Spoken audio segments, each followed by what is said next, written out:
Then the Lord said to Moses and Aaron, "When someone has a swelling or rash or bright spot on his skin that may be an infectious skin disease, he must be brought to Aaron the priest or to one of his sons who is a priest. The priest is to examine the infection on his skin, and if the hair in the infection has turned white and the sore appears to be deeper than the skin, it is a skin disease. After the priest examines him, he must pronounce him unclean.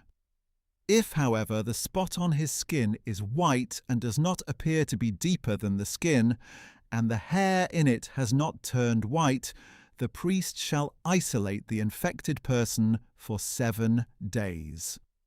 On the 7th day, the priest is to re-examine him, and if he sees that the infection is unchanged and has not spread on the skin, the priest must isolate him for another 7 days. The priest will examine him again on the 7th day, and if the sore has faded and has not spread on the skin, the priest shall pronounce him clean. It is a rash. The person must wash his clothes and be clean. But if the rash spreads further on his skin after he has shown himself to the priest for his cleansing, he must present himself again to the priest. The priest will re-examine him, and if the rash has spread on the skin, the priest must pronounce him unclean. It is a skin disease. When anyone develops a skin disease, he must be brought to the priest.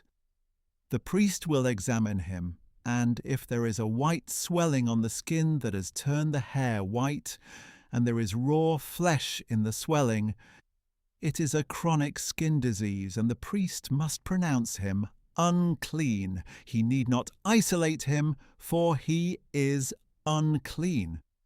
But if the skin disease breaks out all over his skin so that it covers all the skin of the infected person from head to foot, as far as the priest can see, the priest shall examine him, and if the disease has covered his entire body, he is to pronounce the infected person clean.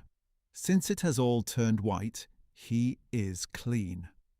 But whenever raw flesh appears on someone, he will be unclean. When the priest sees the raw flesh, he must pronounce him unclean. The raw flesh is unclean. It is a skin disease. But if the raw flesh changes and turns white, he must go to the priest. The priest will re-examine him, and if the infection has turned white, the priest is to pronounce the infected person clean. Then he is clean. When a boil appears on someone's skin and it heals, and a white swelling or a reddish-white spot develops where the boil was, he must present himself to the priest. The priest shall examine it, and if it appears to be beneath the skin and the hair in it has turned white, the priest shall pronounce him unclean. It is a diseased infection that has broken out in the boil.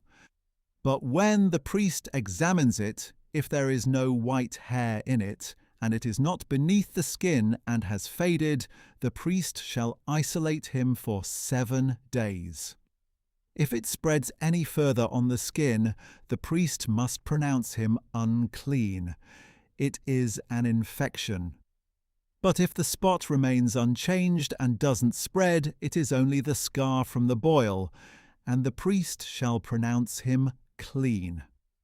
When there is a burn on someone's skin and the raw area of the burn becomes reddish-white or white, the priest must examine it. If the hair in the spot has turned white and the spot appears to be deeper than the skin, it is a disease that has broken out in the burn.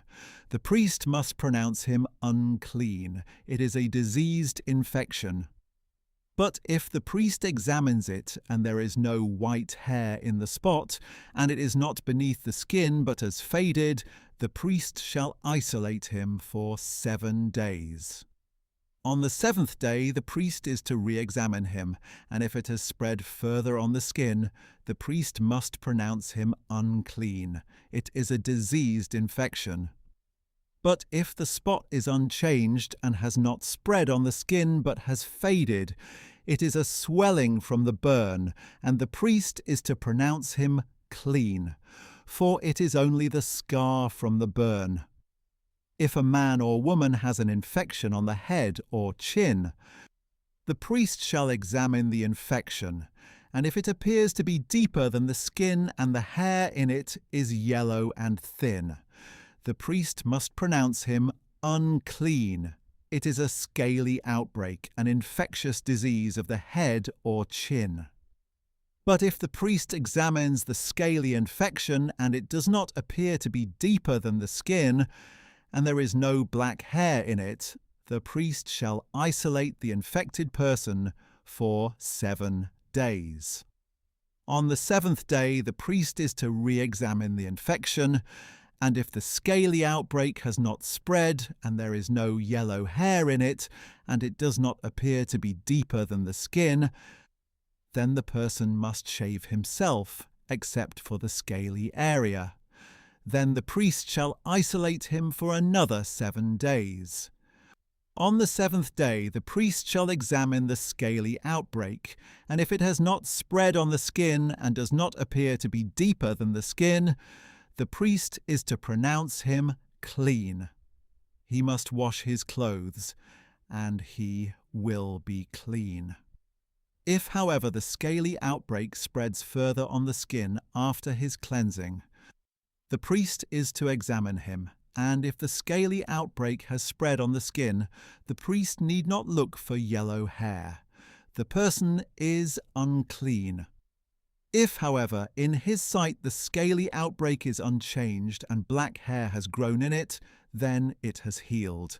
He is clean, and the priest is to pronounce him clean. When a man or a woman has white spots on the skin, the priest shall examine them, and if the spots are dull white, it is a harmless rash that has broken out on the skin. The person is clean. Now, if a man loses his hair and is bald, he is still clean. Or if his hairline recedes and he is bald on his forehead, he is still clean.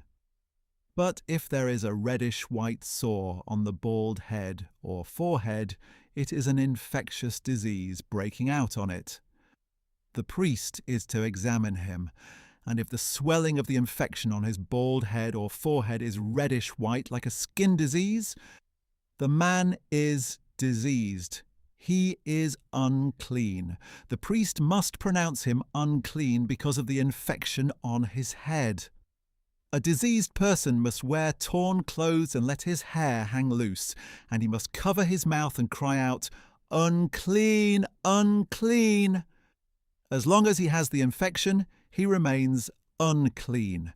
He must live alone in a place outside the camp. If any fabric is contaminated with mildew, any wool or linen garment, any weave or knit of linen or wool, or any article of leather, and if the mark in the fabric, leather, weave, knit, or leather article is green or red, then it is contaminated with mildew and must be shown to the priest. And the priest is to examine the mildew and isolate the contaminated fabric for 7 days. On the 7th day, the priest shall re-examine it, and if the mildew has spread in the fabric, weave, knit, or leather, then regardless of how it is used, it is a harmful mildew. The article is unclean. He is to burn the fabric, weave, or knit, whether the contaminated item is wool or linen or leather. Since the mildew is harmful, the article must be burned up. But when the priest re-examines it, if the mildew has not spread in the fabric, weave, knit, or leather article, the priest is to order the contaminated article to be washed and isolated for another 7 days. After it has been washed, the priest is to re-examine it, and if the mildewed article has not changed in appearance, it is unclean.